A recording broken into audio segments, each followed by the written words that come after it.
Magandang araw mga kaibigan. Bigyan natin ngayon ng opinion, reaction itong paliwanag ni Yusek Claire Castro.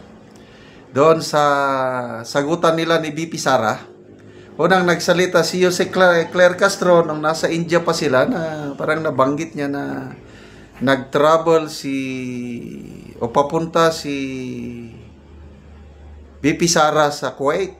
Kaya lang wala pang application ng Travel Authority, parang ganun. Sumagot si BP Sara na hindi naman ako nagpunta ng Kuwait. So, ayun. Kayong mag-fake news, something like that. Ito, sumagot si Claire Castro, papalusot ba na wala akong sinabing ganyan. Kaya lang ang mga comments ng netizens, wala talaga. Daming mga negative comments na mababasa mo dito. Pakinggan natin, ha. Ang Office of the President, PCO, ay gumagawa ng kwento na sinabi daw natin na siya ay nagbiyahe sa Kuwait. Ang Vice Presidente na pumunta sa Kuwait. Yun! Sa Kuwait ng August 8. Yun! Pero as we speak, wala pa pong naihahain na request for travel authority ang Vice Presidente. Nagbintang kasi siya ng negatibo sa Office of the President at sasabi gumagawa kami ng kwento. Definitely, wala tayong binanggit na siya nag-travel sa Kuwait. At tatandaan natin, tayo ay natanong lamang noon, nung Sabado bago tayo pumunta ng India, na magbabiyahe ang Pangulo papuntang, ang Vice Presidente papuntang Kuwait. So wala tayong sinabi, wala tayong confirmation about that, dahil wala tayong alam. GSIS investment. Isa pa. Sabi niya na gumagawa ang kwento, no? Ang Office of the President, PCO, ay gumagawa ng kwento, na sinabi daw natin na siya ay nagbiyahe sa Kuwait. Ang Vice Presidente na pumunta sa Kuwait, no? Sa Kuwait ng August 8. Pero as we Yun, ang unang pahayag. wala pa pong naihahain na request for travel authority ang Vice Presidente. Nagbintang kasi siya ng negatibo sa Office of the President at sasabi gumagawa kami ng kwento. Definitely, wala tayong binanggit na siya nag-travel sa Kuwait. At tatandaan natin, tayo ay natanong lamang noon, nung Sabado bago tayo pumunta ng India, na magbabiyahe ang Pangulo papuntang, ang Vice Presidente papuntang Kuwait. So wala tayong sinabi, wala tayong confirmation about that, dahil wala tayong alam. Sinabi niya na gumagawa. Anyway, bahala na ang taong bayan. Kung kanino sila maniniwala, sino ang nagbabanggit ng kulang-kulang ba. Ito, magbasa tayo sa mga comments, ha. 4,100 comments. Anong mga sinasabi nila? Victor Perez, greatest liar ever. Qualtrats Bujambon, na may tama ata ito. Dazzling Cutify, palingkera talaga ka, Auntie Claire, angkon na lang naa sa video. Venreg Sayer, pakaulaw naman ka, Yusek Oy. Marian Papna Rose, bakit lagi na lang si Bipin Day Sara ang bukang bibig mo, Auntie Claire? Intrigera ka, Hais. Pakinggan mo yung sarili mong boses, palingkera na yung dating mo, Oy. Ratchada, giango-ango ka naman, ang Claire. Billy Barrios, kapal talaga ng mukha nito. Ano kaya masasabi ng mga kamag-anak or anak nito? Example, yung tandaanan ko, yung sabi niya na yung report ng PIDEA 4,000 sa record natin, sa record ng PIDEA, 4,027 barangays ang na-clear na, drug-free na. Tinanong, saan yan, Yusek? Wala, hindi niya masabi. Ano ba yan?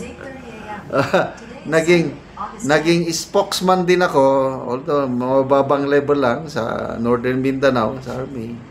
Pag umarap ako sa media, talagang pinaghahandaan ko dahil makukulit ang media, may mga tanong talagang ganyan.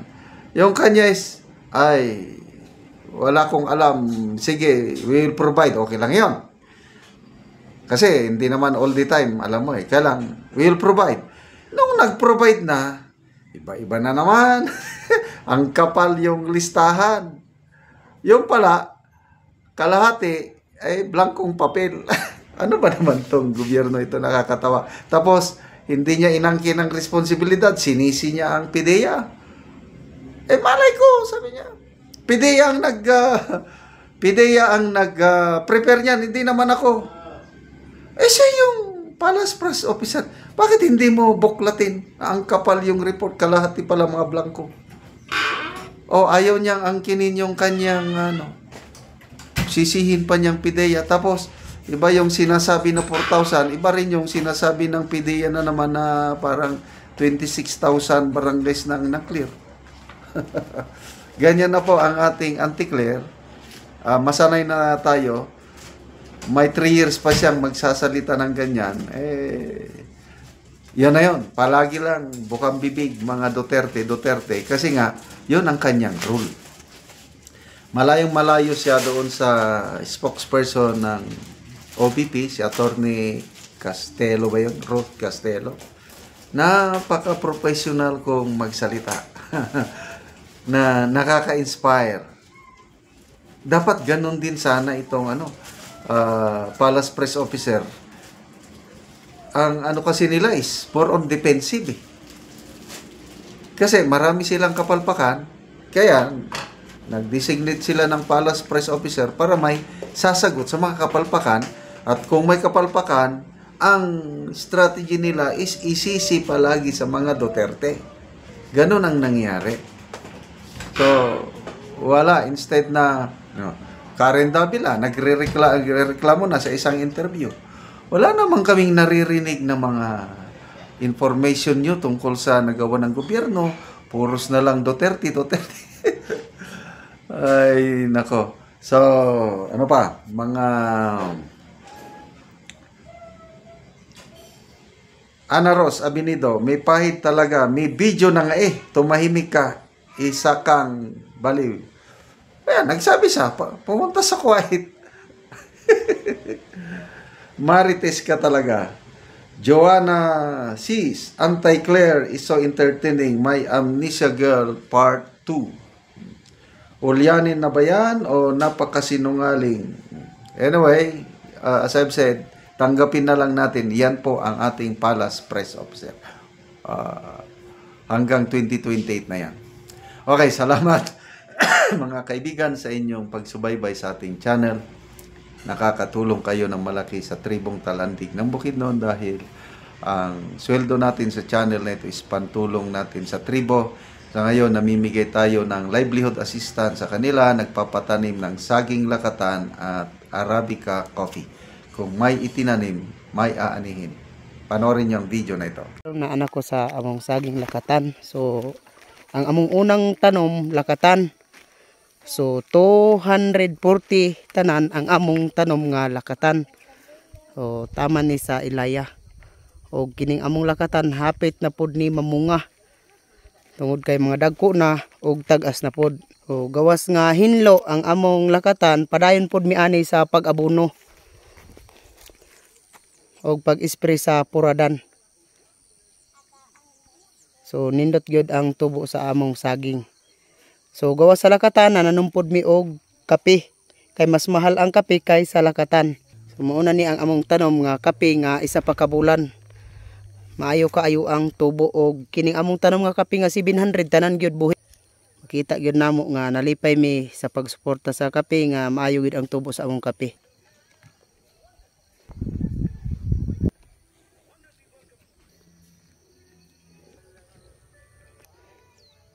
So isa pa ka bulan ingon ani na gyud ang itsura sa among kape. Og amo na pod ning giabunuhan ang among kape. Og karon mo pod ni giluwagon sa among gitamnan sa kape namo nga 700 ka punuan. So luwag gyud kaayo.